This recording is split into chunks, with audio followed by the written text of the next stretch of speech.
Россия командасы киберспорт дөньясының дәрәҗәле ярышында җиңү яулады. Бүлеккә $200,000 бирелде.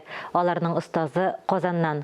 Хәзер барысының да бу уеннар һәм аның ставкалары белән кызыксынулары арткан.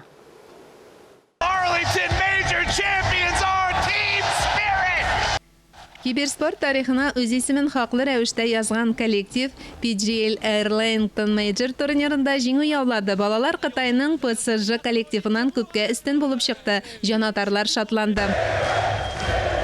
Мондый шатлыкны аңлатуы җиңел. Җанатарлар һәм гади уенчылар бу ике коллективның каршы торуын күптән күзәтәләр. Ул узган дөнья чемпионаты финалында The International 2021дә башланды. Ул вакытта тәҗрибәле тренерлар шул исәптән Казанлы Айрат Газиев җитәкчелегендә Россия һәм Украинаның 3 киберспортчысы PSG роботларын отты. Моңа кадәр алар җиңелми иде.